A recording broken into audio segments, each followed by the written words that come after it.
Video में हम पढ़ने वाले हैं न्यूबॉर्न के बारे में, ठीक है। तो न्यूबॉर्न की जो ब्लड वैल्यूज़ होती हैं, vital signs, BMI, period of activity, physical parameter, body proportion, suture, fontanelle, immediate case of newborn, तो ये सारा हम इस वीडियो में डिस्कस करने वाले हैं। तो सबसे पहले हम पढ़ेंगे ब्लड वॉल्यूम के बारे में, ठीक है। ब्लड वॉल्यूम क्या है?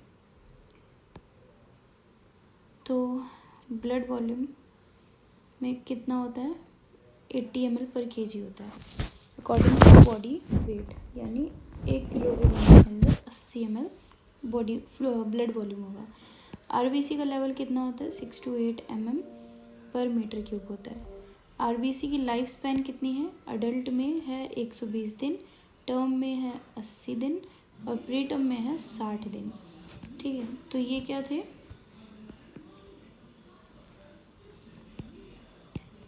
ये था आरबीसी का लाइफ स्पैन। उसके बाद बात करते हैं हम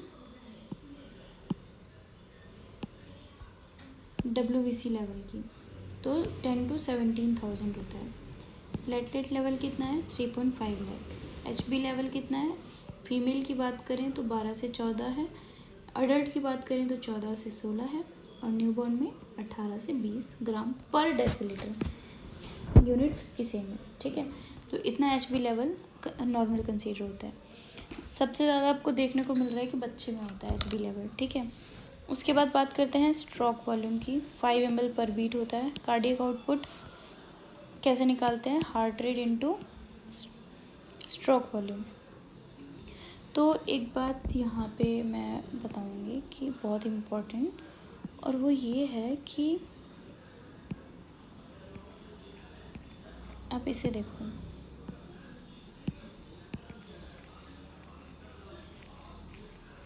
स्ट्रोक वॉल्यूम, ठीक है। हाँ, कि हार्ट रेट आपको पता होना चाहिए। फॉर एग्जांपल हार्ट रेट बच्चे का निकालते हैं, बिकॉज न्यूबॉर्न पढ़ रहे हैं, बच्चे का निकालेंगे। हार्ट रेट बच्चे की कितनी है? 140 है। स्ट्रोक वॉल्यूम हमें पता है कि 5 ml पर बीट होता है, तो कितना आ जाएगा? 5, ठीक है। तो 140 बीट्स पर मिनट होता है, ठीक है। इनटू में 5 ml पर बीट, ठीक है। बीट से बीट कट गया।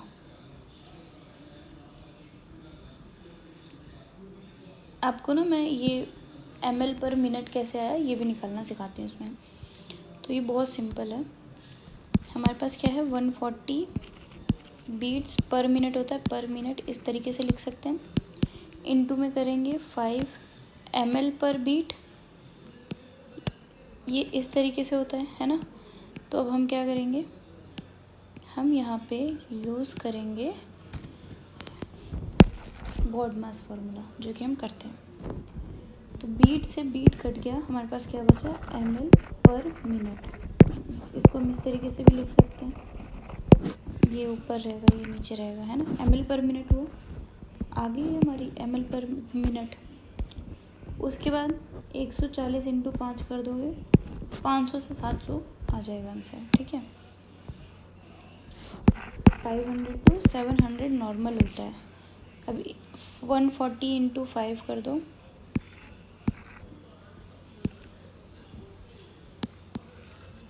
700 आ गया। तो ये था हमारा नॉर्मल वैल्यू, और हमारी यूनिट भी इसी तरीके से निकली है। अब ये हमारा क्या हमने निकाला? अभी कार्डियक आउटपुट निकाला। क्या फॉर्मूला था? HR into SP, that is heart rate जो है इनटू में स्ट्रोक वॉल्यूम कितना है। स्ट्रोक वॉल्यूम में पता है 5 ml पर मिनट है, बीट है, बीट, ठीक है, पर बीट। तो ये आपको वैल्यू याद रखनी है, बीट है कि ml है, क्या यूज़ कर रहे हैं।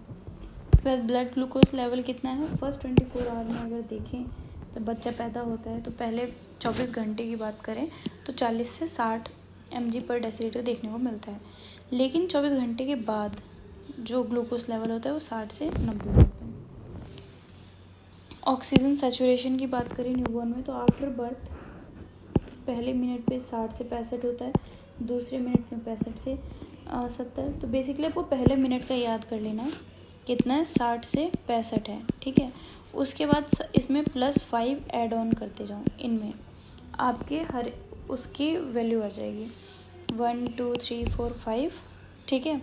उसके बाद सीधे 10 मिनट का आएगा और फिर 10 मिनट से ज़्यादा, ऐसे याद रखो। 1 to 5 चलेगा, फिर सीधे 10 आ जाएगा और फिर 10 मिनट के बाद का।